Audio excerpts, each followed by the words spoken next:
वाराणसी में इन दिनों एक नाम की चर्चा बहुत ज्यादा हो रही है और वो नाम है श्याम रंगीला का। श्याम रंगीला।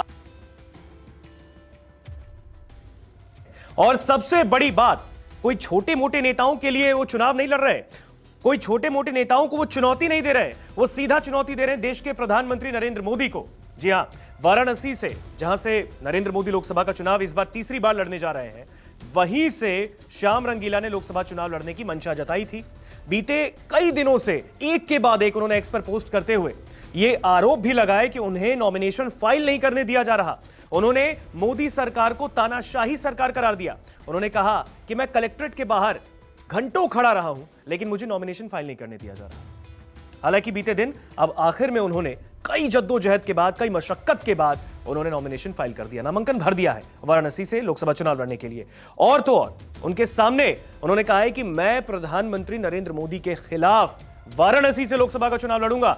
एक तो बयान उन्होंने यह भी दिया, उन्होंने कहा कि कई ऐसे लोग हैं जो मोदी के खिलाफ चुनाव लड़ना चाहते हैं वाराणसी से, और वो उनमें से एक है। हालांकि श्याम रंगीला उत्तर प्रदेश के रहने वाले नहीं है, यूपी के निवासी नहीं है, वाराणसी के निवासी नहीं है, वो राजस्थान के निवासी हैं और लोकसभा का चुनाव लड़ने की मंशा उन्होंने जताई और प्रधानमंत्री नरेंद्र मोदी को खुली चुनौती दे दी कि मैं उनके सामने अब लोकसभा का चुनाव लड़ूंगा। हालांकि श्याम रंगीला ये वो शख्स हैं जो एक वक्त प्रधानमंत्री नरेंद्र मोदी के फैन हुआ करते थे। उन्होंने इस बात को एक्सेप्ट भी किया। उन्होंने कहा कि हाँ, मैं उनकी मिमिक्री करता था और उनके साथ कई अन्य पॉलिटिशियंस की मिमिक्री करता था, जिनमें राहुल गांधी का नाम भी शामिल था। और इसके बाद वो लाइमलाइट में आए। इस बार लाइमलाइट में आने का विषय कुछ अलग है और वो विषय है प्रधानमंत्री नरेंद्र मोदी के खिलाफ लोकसभा का चुनाव लड़ना। और तो और कल बीते दिन जो उन्होंने कलेक्ट्रेट में वाराणसी में जो नॉमिनेशन फाइल किया, इसके बाद जब वो बाहर निकल कर आए कलेक्ट्रेट के बाहर, तो श्याम रंगीला ने मीडिया से बात करते हुए कहा कि मेरी जीत यही हो गई।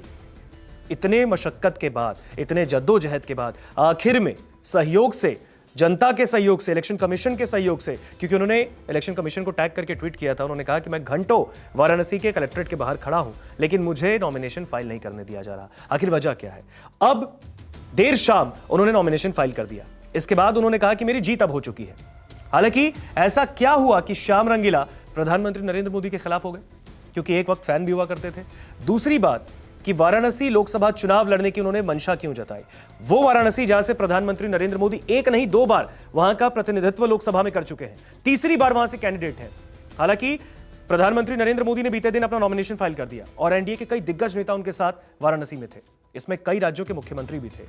अब श्याम रंगीला ने अपना नॉमिनेशन फाइल कर दिया। इसके बाद उन्होंने दो ट्वीट किए। पहला ट्वीट में उन्होंने लिखा, आप सभी के प्यार और सहयोग से नियमानुसार सभी आवश्यकताओं की पूर्ति करते हुए मैंने नामांकन दाखिल कर दिया है। मेरा इस देश के लोकतंत्र पर अब भी पूरा भरोसा है। अब आगे 2-3 दिन महत्वपूर्ण होंगे। आप सभी का सहयोग के लिए बहुत धन्यवाद। हमारे लोकतंत्र के प्रहरी सभी चुनाव अधिकारियों के हाथ में मेरा चुनावी भविष्य है। वे सभी हमारे विश्वास को मजबूत करेंगे। इस आशा सहित आपका श्याम रंगीला। ये एक ट्वीट उन्होंने बीते दिन कर दिया नॉमिनेशन फाइल करने के बाद। दूसरे ट्वीट में उन्होंने लिखा, आपकी सबकी शुभकामनाओं और सहयोग से मुझे ताकत मिली है। आज देर ही सही नामांकन हो गया है। सभी दस्तावेज और प्रक्रिया के साथ अन्य आ रही बाधाओं को पार करके हम अब वाराणसी के लोगों का ऑप्शन बनने की दहलीज पर हैं।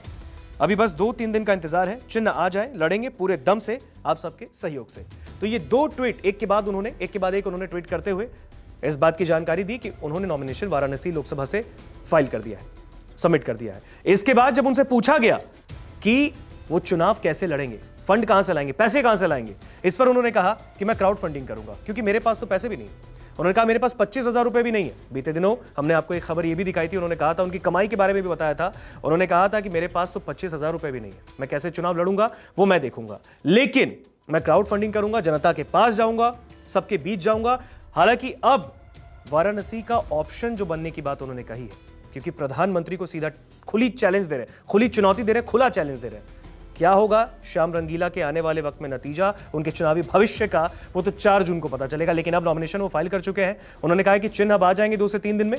अब श्याम रंगीला और उनके समर्थकों में भी जोश काफी हाई है। बहरहाल अब जो कि उन्होंने नॉमिनेशन फाइल कर दिया, तो देखना यह होगा कि किस तरीके से यह चुनाव लोकसभा का, वो भी वाराणसी में, दिलचस्प बनता है। नमस्कार, मैं हूं मानक गुप्ता। अगर आपको हमारा ये वीडियो पसंद आया हो तो इसे लाइक और शेयर जरूर करें, और हां, हमें सब्सक्राइब और फॉलो करना ना भूलें, ताकि आप देश और दुनिया की कोई खबर मिस ना करें। तो जुड़े रहिए हमारे साथ और देखते रहिए न्यूज़ 24।